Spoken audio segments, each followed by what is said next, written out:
I am an ex awkward girl, so I think you can only imagine that my sexual experiences were awkward as well. When I think back on some of my sexual experiences, I honestly cringe because I'm like, ugh, why did I do that?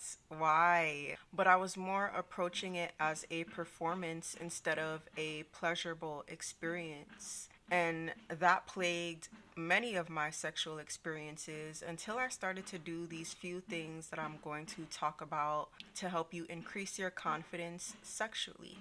Your self confidence influences all different areas of your life: your money, your career, your love life, and your sexual life. If you're not confident in who you are already outside of sex, most likely you're not going to be confident during the act. So, before we even start working on being confident sexually, we have to work on being confident with who we are, allowing ourselves to express ourselves fully and authentically in real life. And when you do that in real life, it's going to be easier for you to do that in intimate experiences. Let's work on loving our hair. Let's work on loving our bodies. Let's work on loving our natural beauty. Let's work on expressing ourselves with our style, building up the version of you that you would like to see, that you enjoy. I know that some people try to perform their confidence, they try to perform their sexuality and their sensuality. And there's going to be moments where that performance is going to be easy to tell that it's a performance and that it's inauthentic. People know. People know. People know when it's real and they know when it's fake. Another caveat to confidence is releasing what you've heard about yourself from other people. Releasing that and allowing yourself to get to know yourself, get to love on yourself, get to appreciate yourself. One example of this from my own life is there used to be these tweets and memes that would go around about dark skinned women, their private parts. And for a long time, I didn't like the way my flower looked because of that. And then it wasn't until I really started to look at it, which you should, if you're a woman, you should take time to look at yourself and inspect yourself. And that's how you get to really love yourself. But it wasn't until I started to look at it and be like, she's cute. I like her. She's pretty. If you've heard negative things about some of your characteristics that you have, release those and allow yourself to love you for who you are. Like if you heard something about yourself from other partners, also release that as well and allow yourself to get to know yourself and love yourself for who you are. Because just because they say that doesn't mean that it's true. But if it does have some truth to it, maybe this is something that you should work on. But that brings me also to my next point.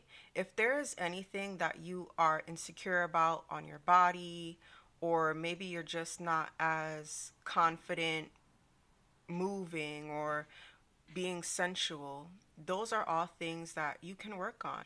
I think the first thing is to accept it, right? Accept that you are beautiful, accept that you are worthy of love and sensuality and these sexual experiences. Even though you don't like these things about yourself, they don't make you less worthy. They don't make you less deserving of love and these experiences. But it is okay to work on them to help yourself feel more confident, to help yourself feel more comfortable. For example, if you are nervous that you don't taste the best or that you don't smell the best, you can work on what you're eating. Maybe you feel like you don't know how to give oral well. Well, you can learn that. There's all kinds of resources to help you get better in these different areas where you might lack confidence. The more you practice something, the better you will be at being confident with it. And I'm not saying just have lots of sexual partners or sexual encounters. That's not what I'm saying, but there are certain things that you can practice. There are certain workouts you can do to help prepare you for certain positions. There's certain, maybe if you want to get better at being more sensual, being more sexy, maybe you can do that in the mirror, looking at yourself. And the more you do that, the more you'll be confident in how you look when you're trying to be sensual, when you're trying to be sexy. You can practice speaking. You can practice the different things that you would like to say. You can put yourself in more environments that are more flirty and more sensual. You can practice these different elements of what makes a great sensual experience. Another major thing that I had to do to become more sexually confident is release my preconceived notions about sex in general. Just from real life, that's always kind of been like a taboo topic.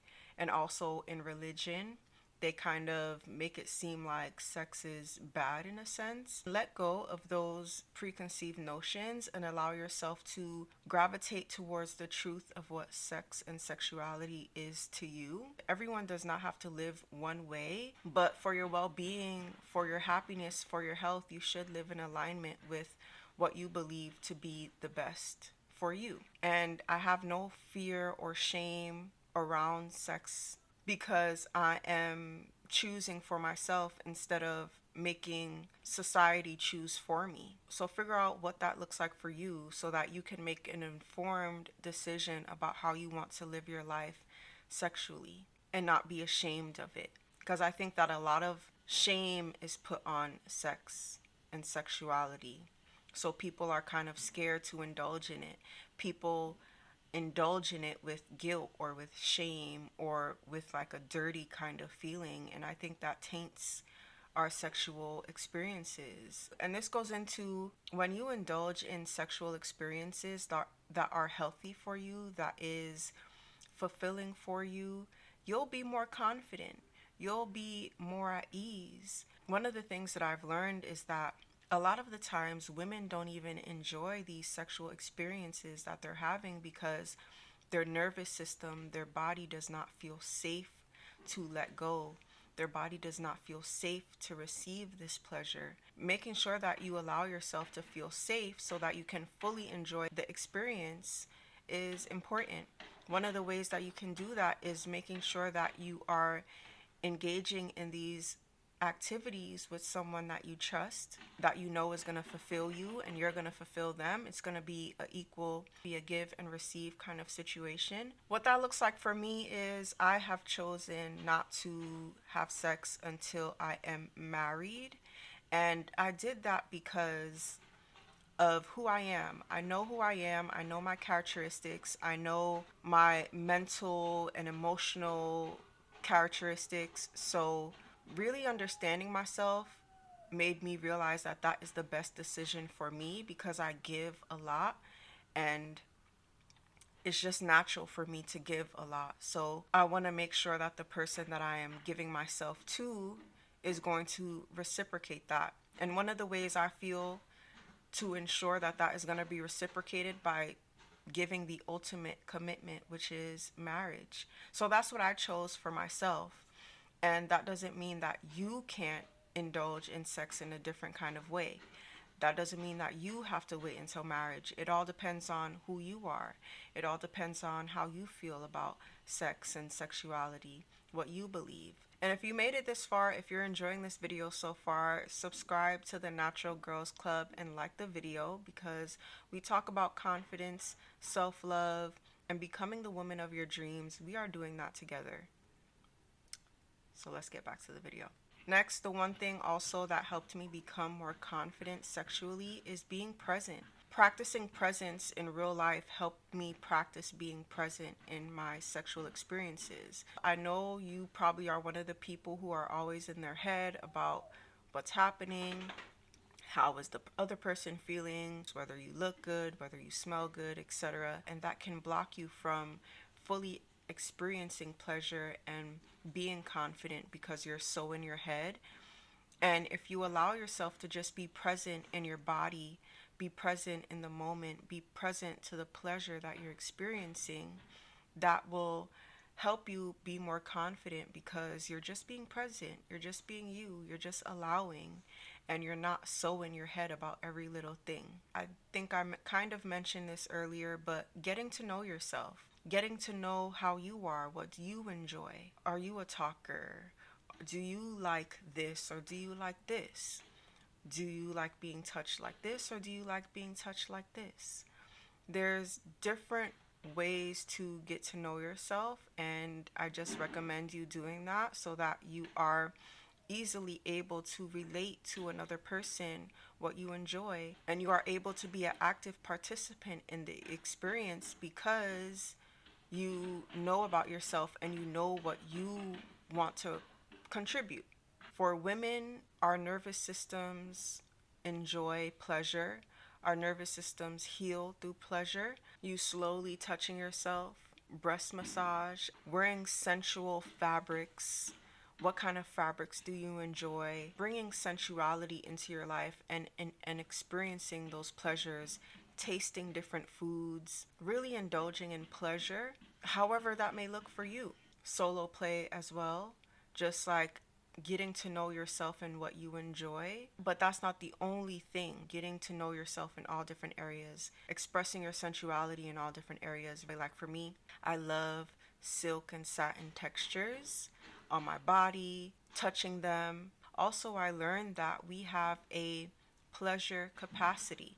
So, as we practice giving ourselves pleasure, our pleasure capacity will grow. So, if you haven't practiced giving yourself pleasure, maybe you have some wounds around pleasure, around sex, you might have a low capacity. So, maybe you might not be able to touch yourself for too long. You might not be able to indulge in a pleasurable activity for too long. Doing it more and more until you can take more and more. And that's another reason why maybe you might not be having the most pleasurable sexual experiences because you're not in tune with your capacity and you're trying to push yourself too far. So, it is safe to say that our sexual experiences stem from our authenticity. When you are able to express yourself authentically, you will have the confidence to express yourself authentically sexually. But that is everything that I've done so far to increase my confidence sexually. And let me know if you try any of these things. Let me know how it works for you. But if you would like a more in depth dive into the different areas that I work on to become the woman of my dreams, click the link in the description. That is where you'll find my free school community. And we are essentially becoming the women of our dreams together through nervous system healing, through natural beauty, taking care of our natural hair, building systems and strategies in our lives that support healing, that support advancement and money. So click the link in the description and come be the best version of yourself with me. All right, bye guys. Thank you guys for tuning in to this video.